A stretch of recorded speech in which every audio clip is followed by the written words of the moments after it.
तो वैभव की आज पेशी होने वाली है। बता दें आपको कि ईडी ने समन जारी किया है वैभव गहलोत के लिए और आज दिल्ली में पेश होने वाले हैं। ईडी ने वैभव को पूछताछ के लिए बुलाया है, समन जारी कर दिया था। एक तरफ राजस्थान में चुनाव है, दूसरी तरफ यहां पर सीएम गहलोत के बेटे को समन जारी किया है ईडी की ओर से।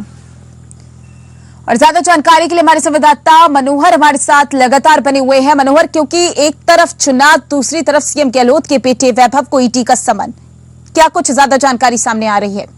जी बिल्कुल माधुरी, बता दूं कि आज मुख्यमंत्री अशोक गहलोत के पुत्र वैभव गहलोत को ईडी के सामने पेश होना है। ईडी ने समन कर रखा है, तो सूचना मिल रही है कि अभी अब से कुछ ही देर बाद वैभव गहलोत यहाँ से दिल्ली जाएंगे और ईडी के सामने पेश होंगे।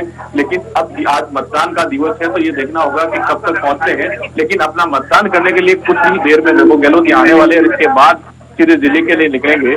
ईडी के सामने उनको पेश होना है, ईडी का समन है। तो कहीं न कहीं नजरें वहां भी है कि वो मानसिक रूप से भी डिस्टर्ब बताया जा रहा है कि काफी दिनों से उनको पिछली बार भी ईडी का समन हुआ तो उन्होंने कहा कि मुझे बुला के बैठा रखा था, लेकिन मेरे साथ किसी प्रकार की पूछताछ नहीं हुई। और आज वापस दोबारा समन हुआ और आज मतदान का दिन है, तो बहुत ही सोचने वाली बात है कि आज मतदान के दिन ही ईडी का समन हुआ। तो कहीं न कहीं मन में वो शंका है कि आज वापस क्या होगा उनके, इस तरह की बातें चल रही है। मनोहर, क्योंकि देखिए चुनाव के बीच में ये समन जारी किया गया और आज जब मतदान हो रहे हैं तब जाकर ईडी का समन जारी हुआ है और उन्हें पेशी के लिए आज बुलाया गया है। क्या इसका खामियाजा कांग्रेस को भुगतना पड़ सकता है? इसका असर कांग्रेस के वोटिंग प्रतिशत पर पड़ेगा?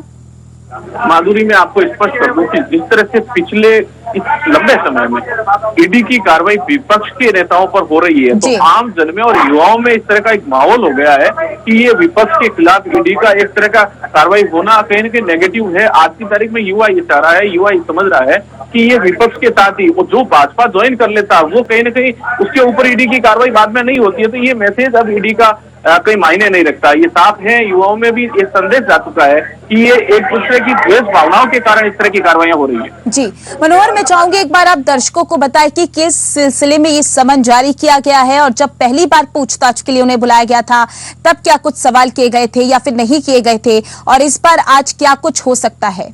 जी माधुरी, मैं बता दूं कि वैभव गहलोत ने जो मीडिया को बताया था कि लगभग 10-11 साल पहले का कोई मामला है, उसको लेकर ईडी ने ये मामला उठाया और उनको नोटिस समन जारी किया था। उसके बाद वैभव गहलोत ईडी के सामने पेश हुए थे। लेकिन पूरे दिन, जैसा कि वैभव गहलोत ने बताया है कि पूरे दिन ईडी ने ऑफिस के अंदर बिठा के रखा, लेकिन एक भी सवाल नहीं पूछा, ऐसा वैभव गहलोत ने उसके बाद बताया था। लेकिन आज जिस तरह से मतदान के दिन वैभव गहलोत को वापस समन जारी किया, तो निश्चित तौर पर आज कोई पूछताछ भी हो सकती है या कुछ और इसके अंदर नया आ सकता है। वैभव गहलोत हालांकि ये कह रहे हैं कि ये सिर्फ और सिर्फ चुनाव के दौरान एक ध्यान डाइवर्ट करने के लिए परेशान किया जा रहा है। जी ठीक है मनोहर, ज्यादा जानकारी के लिए बहुत बहुत शुक्रिया आपका।